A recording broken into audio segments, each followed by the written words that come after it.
Hola, ¿qué tal? Bienvenidos a este episodio número 5 de Fundamentos de Machine Learning. En este episodio vamos a hablar sobre intervalos de confiabilidad y multicolinearidad. Y vamos a verificar matemáticamente cómo la multicolinearidad puede afectar el performance de nuestros modelos de Machine Learning. ¿Vale? Entonces vamos a partir de la distribución gaussiana, que es la distribución que está presente en la mayoría de los procesos naturales en la vida real. Y la distribución gaussiana está en función de x, que sería nuestra variable aleatoria para una dimensión, este es el caso para una dimensión, mu, que sería nuestro promedio, y esta sería la varianza. Y bueno, es con esta fórmula que ya hemos discutido en múltiples sesiones, ¿vale? Y el promedio lo calculamos sumando todos los valores y lo dividimos entre n, que sería la cantidad de valores, y la desviación estándar sería la diferencia entre el promedio y una observación. Eso lo elevamos al cuadrado, lo hacemos para todas las observaciones, lo sumamos y después lo dividimos entre n-1, donde este 1 aquí viene de los grados de libertad, ya que estamos utilizando una variable fija que es mu. Algo muy importante, que también los grados de libertad los vamos a incluir en modelos de Machine Learning y también en la evaluación de algunas métricas. ¿Ok? Entonces, conversemos sobre cómo sería el caso de esto para d dimensiones. ¿Ok? Entonces vamos a hablar sobre d dimensiones.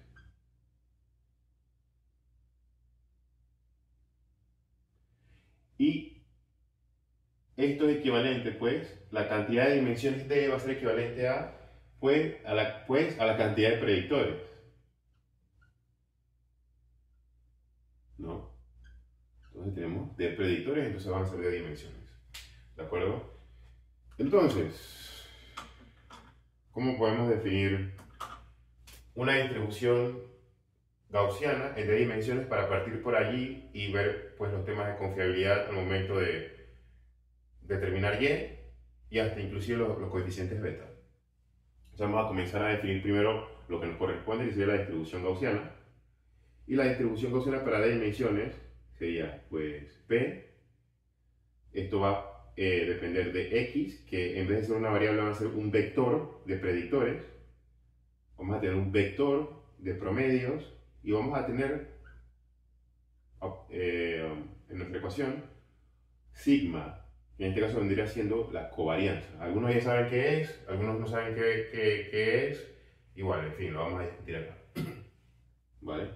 Entonces, esto va a ser igual a, como estamos hablando de dimensiones y en probabilidades, en procesos aleatorios, cuando queremos considerar esto y lo otro y esto, la probabilidad conjunta de esto es un factor de multiplicación, es una multiplicación. Entonces, ¿qué va a ser esto? Esto va a ser 1 sobre 2pi d sobre 2. Este 2, este 1 medio es de la raíz y d corresponde al factor de multiplicación, que sería multiplicarlo d veces, ¿no? Entonces el exponente va a ser d por 1 sobre la determinante de sigma, y esto va a ser también d sobre d. Digo, d sobre 2. Aquí, ¿por qué lo estamos haciendo d sobre 2? Porque aquí sería la desviación estándar. El equivalente en covarianza sería la raíz de la covarianza. Entonces sería 1 sobre 2. La determinante sería la raíz de la determinante de la covarianza. Y eso lo multiplicamos por d porque es un efecto multiplicador. ¿Okay? Entonces, sería epsilon. Y acá arriba, esto no me está funcionando ya. Va a ser menos x menos mu la traspuesta, porque tenemos que colocar esto que se está dividiendo, entonces sería pues la inversa de sigma de la covarianza, ¿va? Y eso va multiplicado por x menos mu, ¿no? Y aquí viene el 2 está de acá, vamos a ponerlo acá, que sería pues 1 sobre 2. Entonces, ¿por qué así? ¿Y por qué no al revés? Bueno, eso tiene que ver con el orden de la multiplicación de las matrices. Así que si ustedes revisan las propiedades de las matrices y cómo se hacen los cálculos de las cosas, se van a dar de cuenta de que de esta manera hay que ordenarlo, ¿vale? Pero no voy a entrar en eso para no desviar la discusión principal. ¿Ok? Entonces, ¿qué va a hacer cada una de estas cosas? Vamos a comenzar con x, que x vendría siendo nuestro vector de predictores, donde x va a ser igual a x sub 1, x sub 2, x sub 3, y eso sigue pues hasta x sub d, porque tenemos d predictores, qué sorpresa. Esto acá es mu, en donde pues mu va a ser mu sub 1, mu sub 2, que esto de acá es el vector de promedios de nuestros predictores. Y eso va a seguir, pues, si adivinan, hasta mu sub d, ¿va? Y solamente nos faltaría este término de aquí, que viene siendo la covarianza, este término sigma, que lo vamos a colocar en rojo, y sigma va a ser igual a 1 sobre n menos 1 por los grados de libertad, equivalente a esto, en donde vamos a tener lo siguiente. Va a ser igual a i igual a 1 hasta n, y esto de aquí, ojo, que esto de aquí, esta x de aquí, no es un valor, es un vector, menos mu, donde mu no es un valor, es un vector. Y eso va a ser multiplicado por la traspuesta de x, de lo mismo, ¿no? Nada más que traspuesto, ¿no? Para hacer, pues, el cuadrado. Entonces, con estas cosas, vamos a tener esta cosa de aquí, que básicamente es la distribución gaussiana en d dimensiones. Y ese sentido, ¿no? Esto de aquí es el equivalente de esto. Nada más que tiene más dimensiones, pero al final del día es lo mismo, nada más que pues tiene más dimensiones, más que la redundancia. Ok, vamos a hablar sobre transformadores y para eso voy a comenzar pues a borrar esto de acá.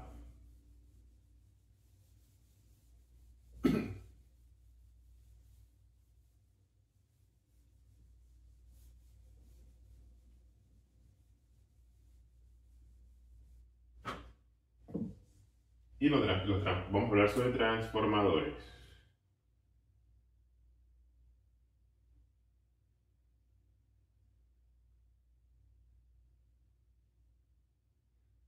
En donde, pues, ¿qué es un transformador? Pues es una cosa que transforma de una cosa a la otra.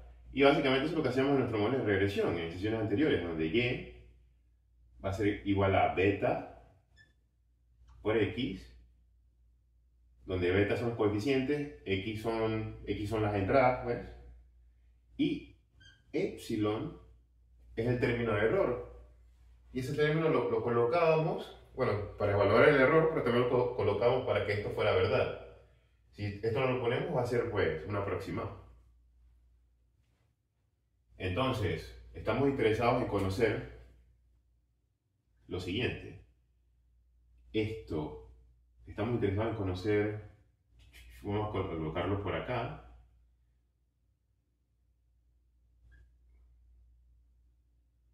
Y, ¿cómo es su distribución? Normal. Debe de tener una mu sub y y una sigma sub y. Entonces, ¿qué es esto? ¿Y por qué nos importa? Bueno, supongamos que tenemos un modelo cualquiera de Machine Learning y decimos que metemos unas entradas y el modelo nos dice que vale 4. Sí, pero ¿con qué certeza? Como estamos en la vida real y siempre hay error y siempre hay incertidumbre, nosotros no podemos decir un valor específico. Como estadistas, matemáticos, lo mismo, tenemos que decir esto puede estar entre este rango y este rango. Y si el rango es chico, pues significa que nuestro modelo está acertando con, digamos, con autoridad y con un intervalo de confiabilidad bastante elevado. Entonces, esos son los tests también que se ven en medicina, de que bueno, el test tiene un 95% de confiabilidad, algunos tienen 99.9%. Y eso es para evitar falsos positivos, errores y demás. Entonces eso es muy importante en la vida real. Ok, entonces vamos a comenzar pues analizando lo siguiente.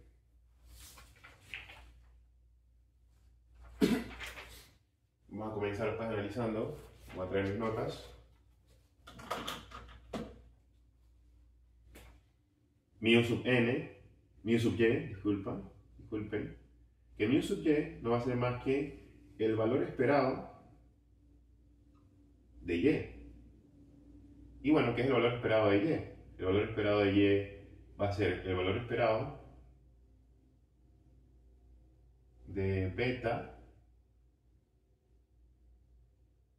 por x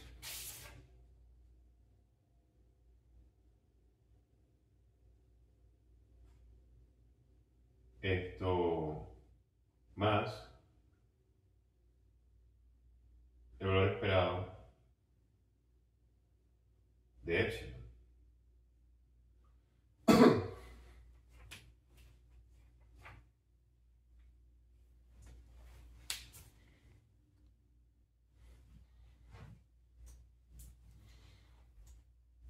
Disculpe, tuve que pausar el video porque pues me dio una tos muy fuerte.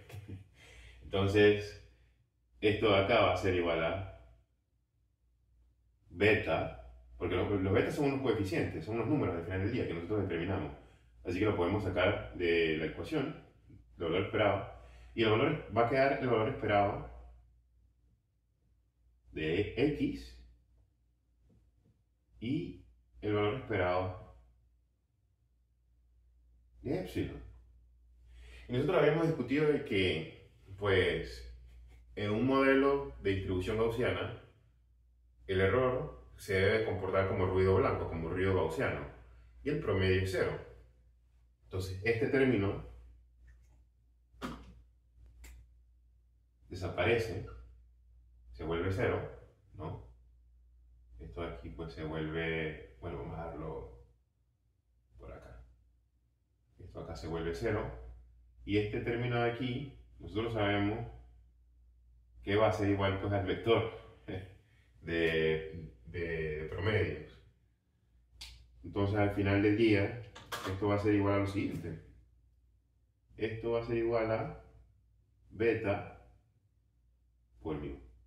¿Va? Entonces ya tenemos el primero. Esto de aquí va acá entonces. Entonces déjenme borrar esto y escribirlo mejor. Entonces vamos a tener que y va a computar con una distribución normal. Y hasta el momento sabemos de que va a ser beta por mu. Y acá vamos a seguir escribiendo epsilon sub y. Epsilon no, esto es sigma, sigma de y. ¿Vale? Acá tenemos el primero, vamos a determinar pues ahora el segundo.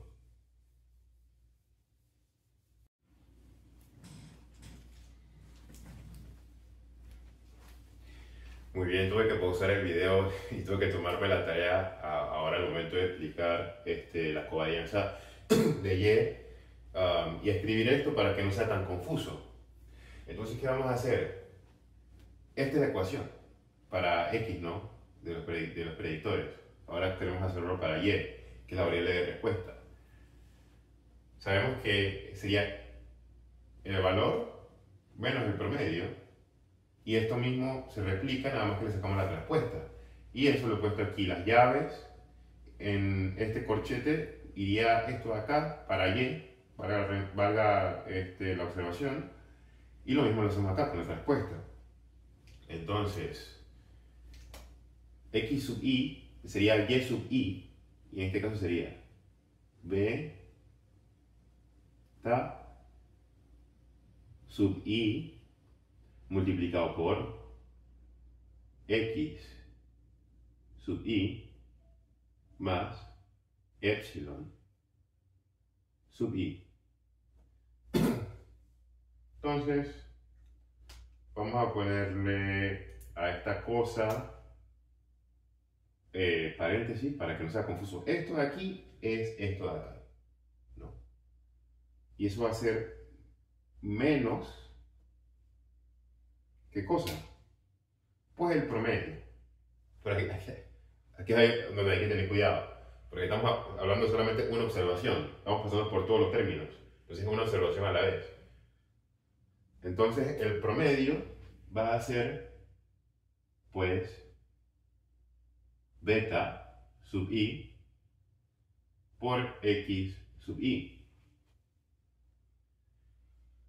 Y lo mismo vamos a hacer acá. Vamos a tener lo mismo, vamos a seguir el orden de los colores. Acá va a ser, pues, esto menos esto. Y efectivamente, pues adentro va lo mismo. Beta sub I por X sub I más epsilon sub I. Y acá después de beta sub I por X sub I. Entonces, ¿qué estamos viendo? De que esto se va con esto y esto se va con esto. Así que, ¿qué está quedando? Básicamente, está quedando la covarianza del error. Entonces, esto de aquí va a ser igual a la covarianza del error, que voy a ponerlo aquí como epsilon, y no va a ser más que, pues, 1 sobre n menos 1 de la sumatoria de i igual a 1 hasta n.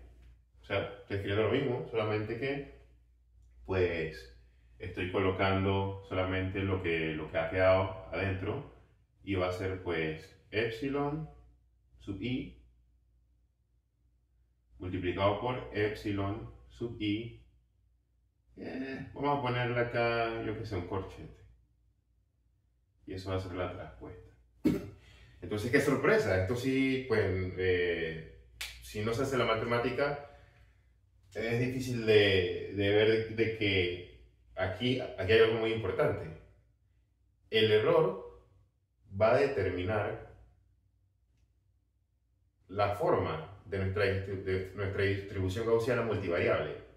Entonces, ¿qué va a ocurrir? De que si tenemos mucho error, no vamos a poder determinar con certeza la variable de respuesta. Y hace sentido, ¿no? Pero pues matemáticamente aquí se ha demostrado. ¿Vale? Entonces, ¿qué pasa? No solamente nos podemos quedar así. Nosotros sabemos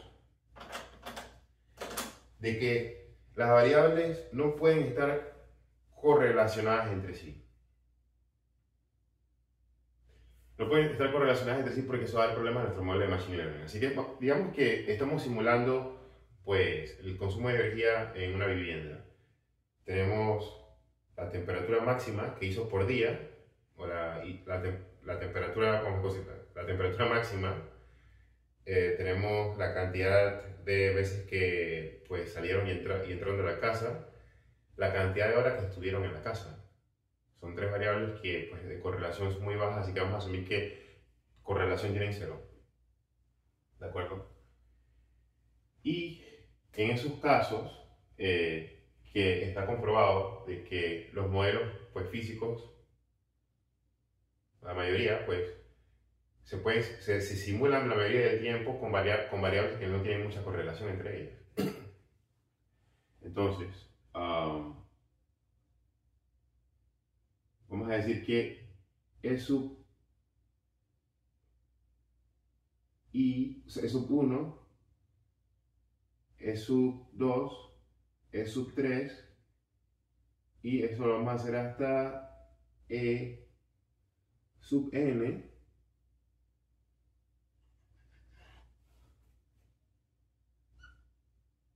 are independent, no tienen dependencia de error. ¿Va?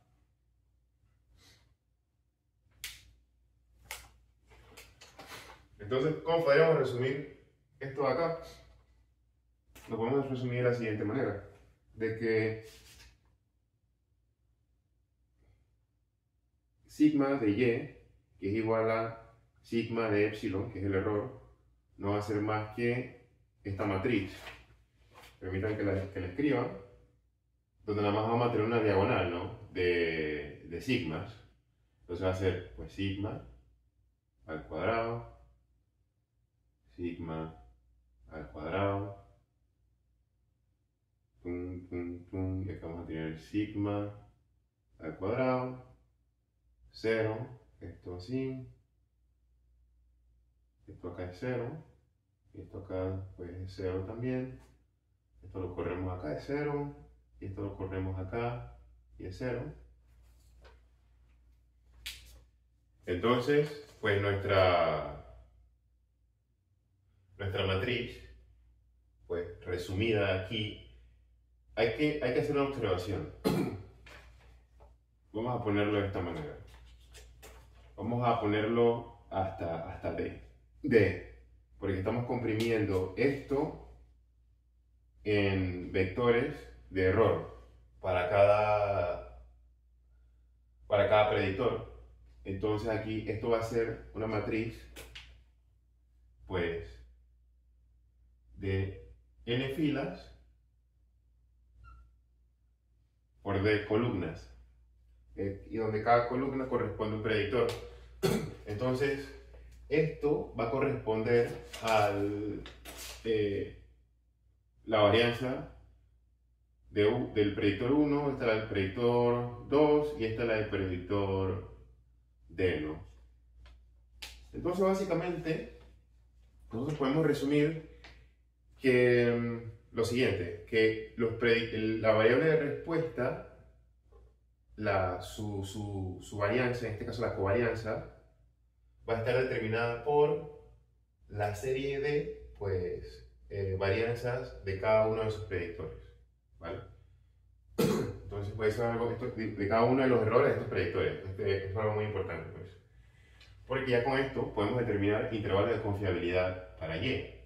Entonces, guardamos una imagen mental de esto y vamos a resumir lo siguiente, ¿no?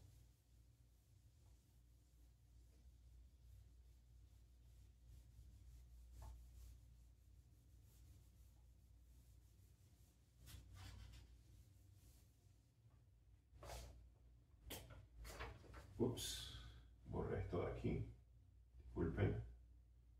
Habíamos dicho de que E sub Y no va a ser más pues que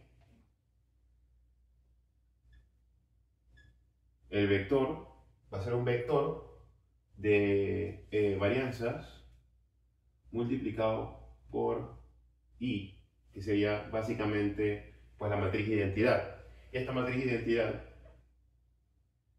va a tener pues n filas por d columnas, ¿de acuerdo? Y entonces mu sub y va a ser igual a beta por mu, en donde pues esta mu es la mu de x, para que nos acordemos de eso. Entonces, ¿qué pasa? Y no va a ser más que, va a seguir una distribución gaussiana, en donde va a ser mu por, no, va a ser beta por mu y esto de acá, que vendría siendo sigma, ¿no? Entonces ya con esto, ¿qué es lo bueno de esto? Podemos tener intervalos de confiabilidad. Podemos determinar, pues, qué tan certeras son nuestras predicciones. Y pues tenemos el caso bastante común, parece que no lo escribí aquí,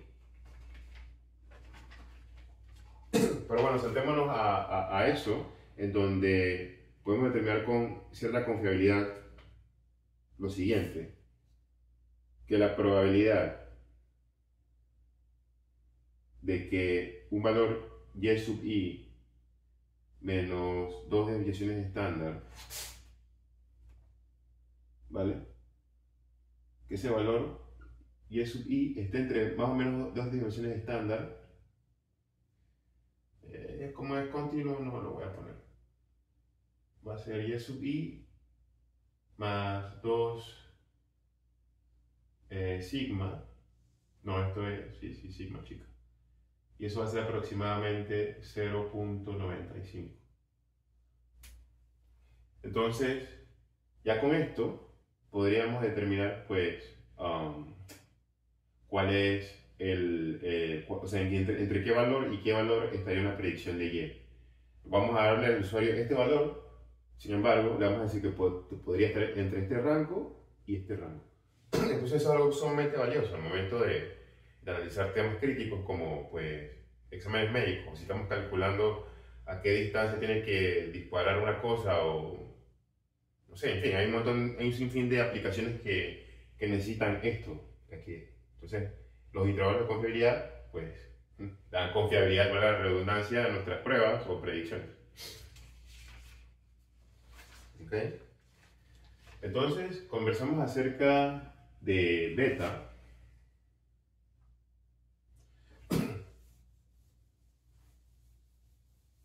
En donde habíamos conversado que para calcular beta en el episodio, si no mal recuerdo, el episodio número 3 de regresión, disculpen si no me recuerdo bien el nombre, ya ha pasado algún tiempo, es que beta se saca con la pseudo inversa de la matriz, que va a ser la matriz de transformación A transpuesta a menos 1 y A transpuesta y por todo eso multiplicado por y, ¿no?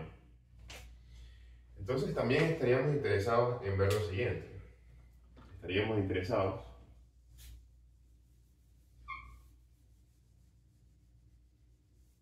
en determinar cómo sería esto, que va a ser básicamente mu sub beta y pues sigma de beta.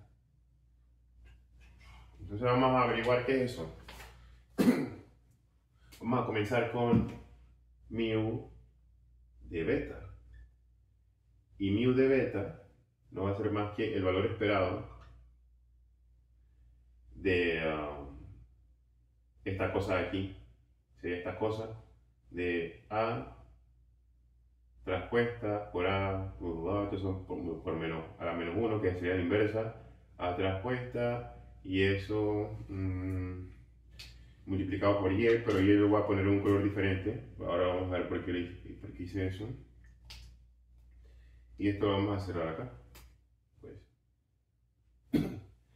Entonces, A, digamos que es fijo, porque tenemos un montón de entradas diferentes, un montón de combinaciones, digamos, en nuestra aplicación. Y pues, tú puedes hacer hasta una cantidad, pues, racional de diferentes combinaciones o observaciones, ¿no? Y para cada observación, tú vas a tomar una muestra, que en este caso sería la variable de respuesta y, ¿vale? Y esa variable de respuesta y, pues, podemos tener diferentes mecanismos de instrumentación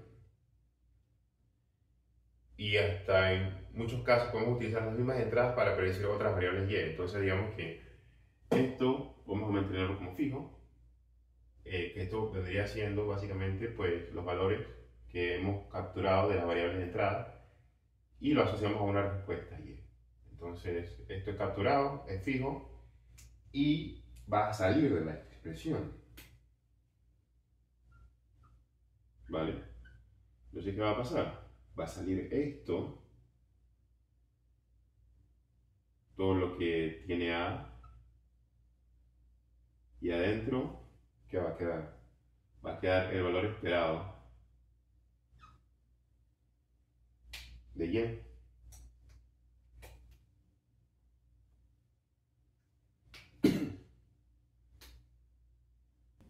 El valor esperado de Y va a ser entonces igual a, permítanme escribir esto que tengo por acá, y el valor esperado de Y, lo habíamos discutido en sesiones anteriores también, esto va a ser igual a el vector de transformación A, que proviene de los valores que recolectamos de las entradas, multiplicado por nuestros coeficientes beta, que son los que queremos calcular. También pues se puede calcular de esa manera, ¿de acuerdo? Entonces, ¿qué va a pasar? Va a pasar lo siguiente. Yo quito esto de acá y hago esto. Entonces, por esto, es la matriz de identidad. Y la matriz de identidad por un vector, por una matriz, da pues una matriz. Entonces, esto va a ser igual a beta. ¿De acuerdo? Entonces, esto de acá va a ser igual a beta.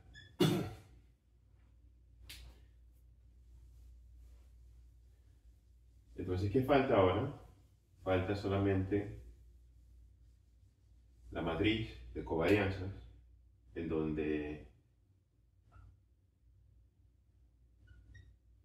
tenemos E de beta, y para resumirlo, voy a buscar en mis notas, voy a solamente escribirlo acá, va a ser pues la transformación de beta multiplicado por este término que es conocido porque lo hemos calculado recientemente,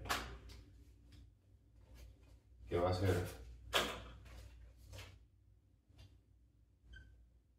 sigma al cuadrado por la matriz de identidad, que esto corresponde básicamente a esto, y eso va a estar multiplicado por, nuevamente, la transformación de A multiplicado por beta. Entonces, ¿cuál es la transformación de A sub beta? Va a ser esto. Esto de aquí es esto de acá. Y esto viene la traspuesta acá. ¿De acuerdo? Entonces, esto va a ser igual a A traspuesta multiplicado por A, eso elevado a la menos 1, ¿vale? Y acá entonces viene este término de acá, la matriz de identidad, y luego pues acá le hacemos la traspuesta. Ups, que se me ha olvidado escribir pues este término. Disculpen.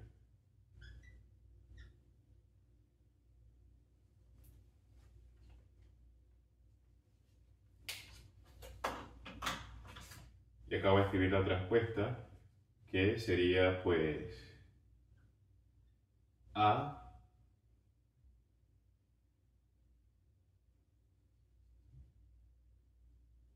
traspuesta multiplicado por A, eso lo elevo a la menos 1, y acá le pongo una A traspuesta. Una A, disculpa. Efectivamente. Entonces, pues, ¿qué va a suceder acá? Esto lo voy a mantener.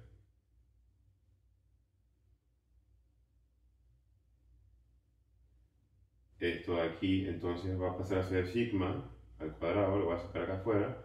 Y la matriz de identidad por A me está dando A. Y bueno, acá esto es A traspuesta por A. Y eso es la inversa de eso. Entonces tengo algo. algo bueno, que tengo este término, que este término aquí es el inverso, ¿no? Entonces esto va a ser igual a la matriz de identidad. Entonces va a ser igual a sigma al cuadrado, a traspuesta por a la menos 1, y acá le pongo pues lo que me ha dado, que sería pues, la matriz de identidad. Entonces, yo como resultado final tengo que va a ser igual a sigma al cuadrado, a traspuesta por y eso elevado a la menos 1, que sería pues la inversa, no a la menos 1, es la inversa, es mala costumbre mía. Entonces, ya tenemos todo, vamos a resumirlo de la siguiente manera.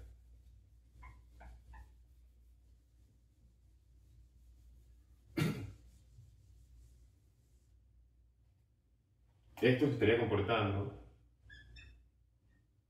con esta ecuación, esta fórmula que acabamos de calcular, ¿de acuerdo?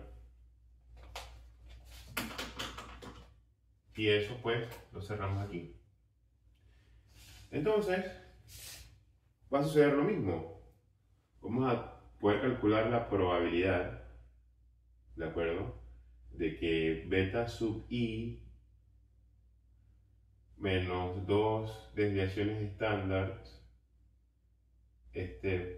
pues, en beta sub i menor a beta sub i más 2 desviaciones estándar.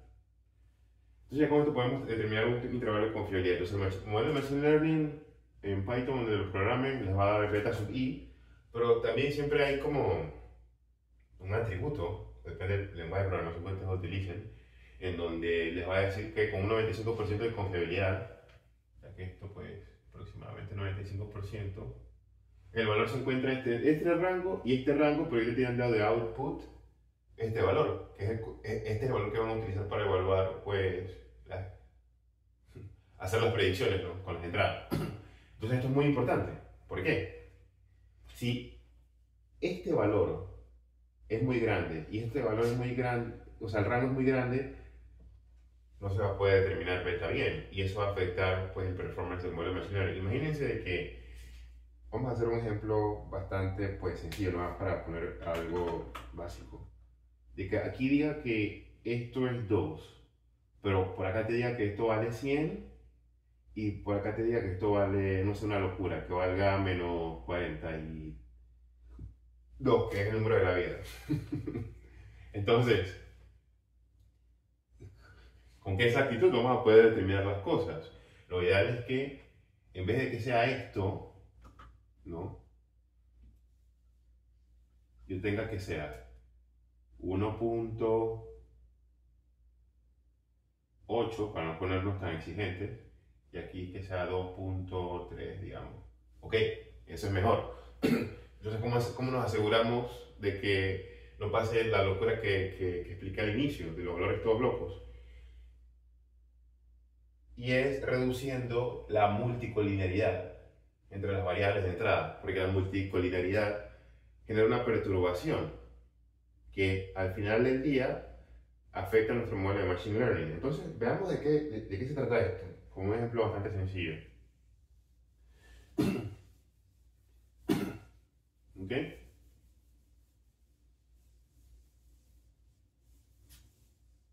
Entonces, permítanme buscar este color azul y conversemos sobre multicolinearidad.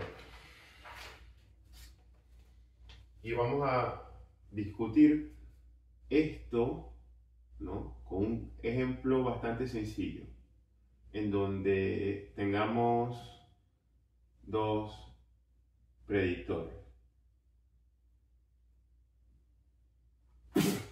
Entonces, el vector de predictores va a ser igual a x1, x sub 1 y x sub 2. Y eso le saco la respuesta, ¿no? ¿Va? Entonces, vamos a calcular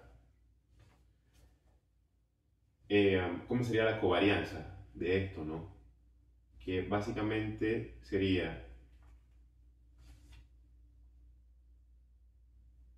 aproximadamente, vamos a poner la covarianza aquí, lo vamos a denotar como C, y va a ser pues x1 y x2 traspuesta, y esto va a ser multiplicado por la traspuesta de eso, que va a ser pues x1 y x2.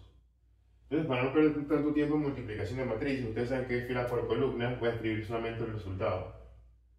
Que esto va a ser x1. Esto de aquí lo voy a denotar como prima para hacer la salvedad de que esto corresponde a lo que estoy poniendo acá. Entonces va a ser x1 prima, x1, x2 prima, x1, x1 prima, x2 y x2 prima y x2. ¿Vale? Entonces, cuando pasa esto, tenemos que la inversa de la matriz de covarianza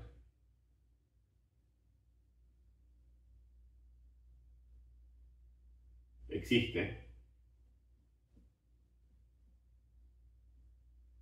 y que exista implica de que eso implica de que esto, que es el determinante, sea distinto de cero, ¿va?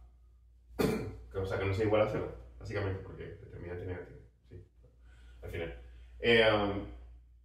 Entonces, eso implica que eso existe. ¿Y por qué eso es importante? Por lo que acabamos de conversar.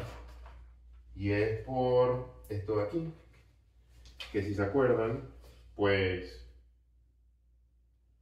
beta es, si sigue una distribución gaussiana, que la vamos a dejar como n, va a ser beta sigma al cuadrado a traspuesta por a, y todo eso da menos 1. Entonces aquí es cuando viene la cosa importante, ¿va? Porque si no existe, va a haber un problema con esto de aquí, ¿vale? No se va a poder determinar los coeficientes beta. Pero eso no sucede en la vida real. Lo que sucede en la vida real es que hay cierta multicolinearidad entre las variables, y eso hace que se genere una perturbación. Entonces vamos a ver de qué se trata eso.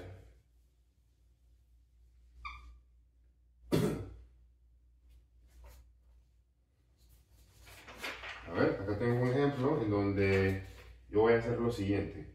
Yo voy a decir, vamos a asumir en este caso, que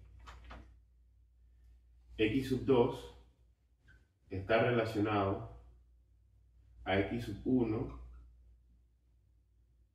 por un coeficiente chico. Esto no es error. En este caso esto no es error. Esto es un número chico, ¿vale? Esto es un número chico, en donde, vamos a hacer por este ejemplo, en donde e es mucho menor a 1 y pues epsilon, digamos que también es mayor a 0. Hagamos ese juego. ¿Vale? Es mucho menor que 1, pero es mayor a 0. Entonces, vamos a revisar nuestra matriz de covarianza y vamos a escribirla de nuevo, ¿vale? Entonces, para ello vamos a escribir C aquí, que sería la covarianza, y esto va a ser igual a x1' x1, esto aquí va a ser x2, y en este caso pues vamos a reemplazar con esto nuevo, que va a ser x1 más epsilon, cierro paréntesis, y escribo x sub 1, ¿va? Y acá escribo x sub 1 prima, y como esto acá es x sub 2, lo voy a reemplazar y voy a escribir x sub 1 más epsilon. Y acá abajo pues voy a escribir x sub 1 más epsilon. Acá se me olvidó escribir la prima, acá arriba. A ver dónde más se me pasó, creo que ya estamos bien. Aquí vamos a escribir la prima de nuevo y pues va a ser x sub 3. Entonces, nosotros vamos a descomponer la matriz en una matriz singular y lo que resta de la matriz. Entonces, ¿qué va a pasar? Esto se va a descomponer de la siguiente manera. O sea, vamos a agarrar la siguiente cosa. En la primera parte, que la voy a escribir, que la voy a dibujar, mejor dicho, no escribir, morado, vamos a agarrar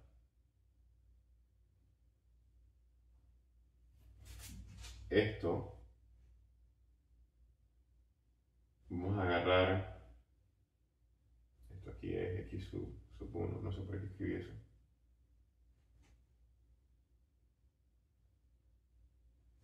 Vamos a escribir, eso aquí es x sub 2, disculpen.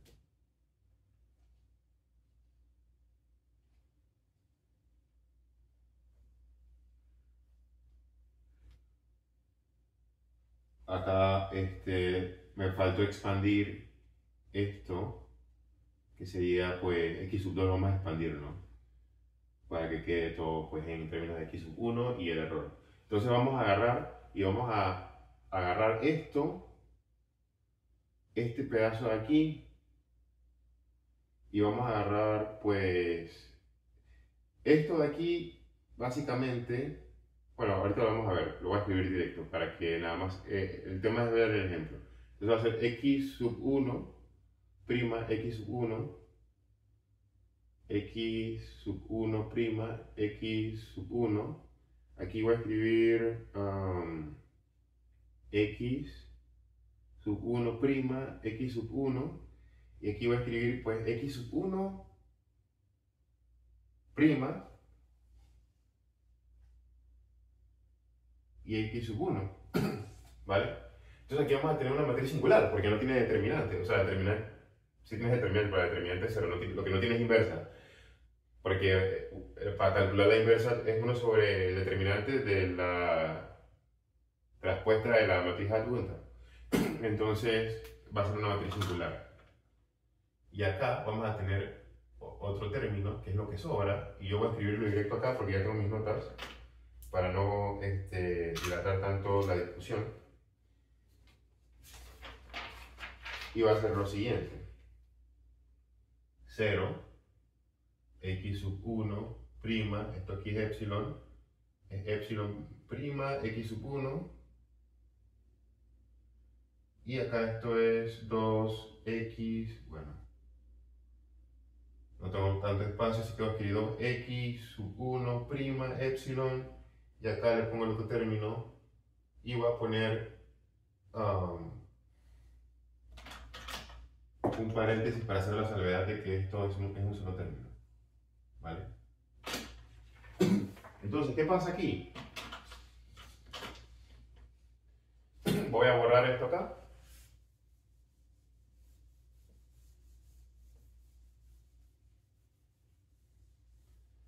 ¿Qué pasa aquí? Esto es una matriz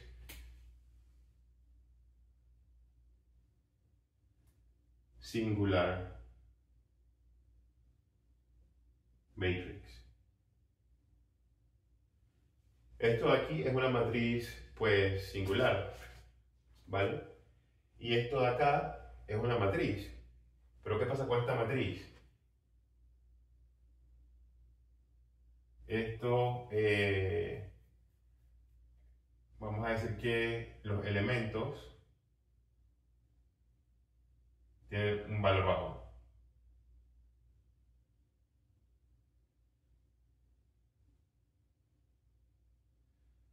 Porque habíamos dicho que epsilon es mucho menor que 1, sin embargo, también epsilon es mayor que 0. Es positivo, un valor positivo. Y que lo podríamos escribir que Sgn de epsilon es igual a 1, ¿no? Para ser más formal. Entonces, ¿qué pasa? Esta matriz de aquí, vamos a llamarla matriz, vamos a llamarla matriz, no sé, Z sub 1, y esta vamos a llamarla Z sub 2, ¿no? Okay.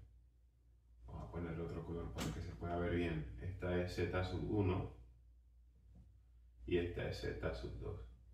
Entonces, ¿qué pasa con la matriz Z sub 1? La matriz Z sub 1, el determinante de la matriz Z sub 1 es igual a 0. Entonces, ¿qué va a pasar con la matriz Z sub 2? El determinante de Z sub 2 va a ser chico. Entonces, it's going to be a small number.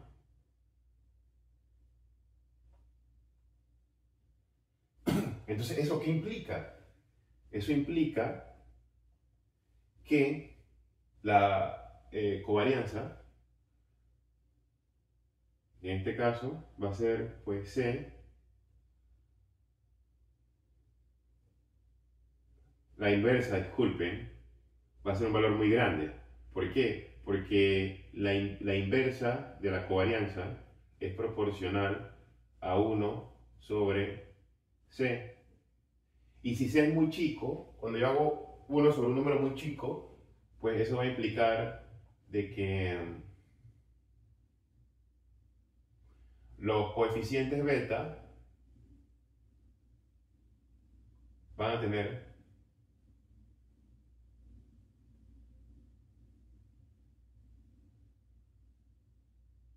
números bastante elevados y un intervalo de confiabilidad elevado.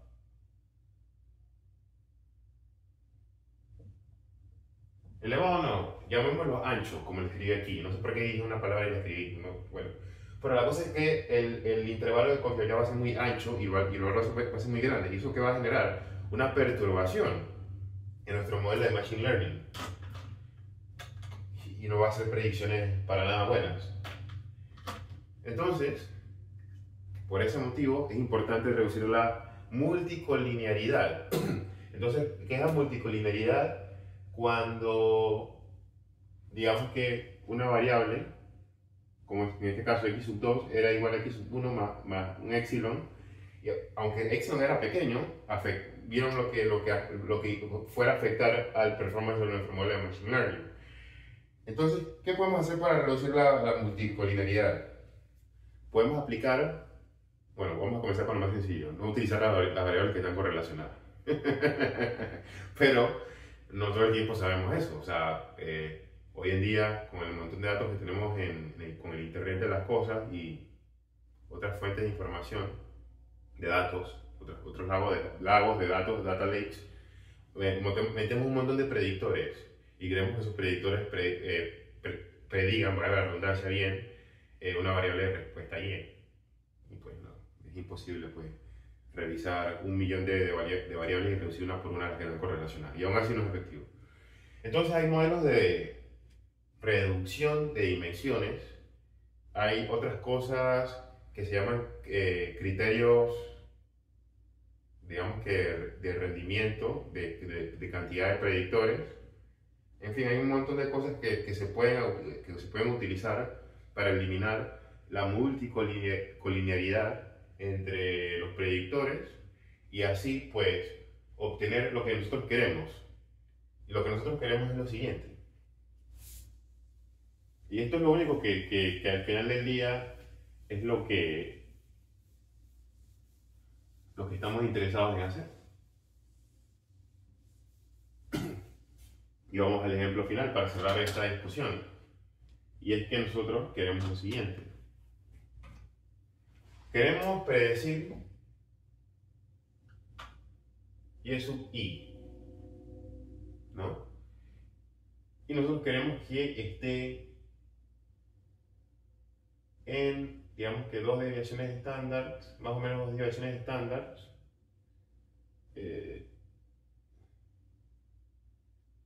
¿vale? Y nosotros estamos interesados en que este rango sea pequeño.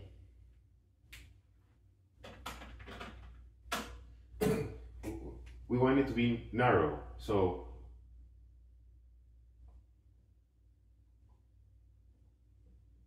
queremos que esto sea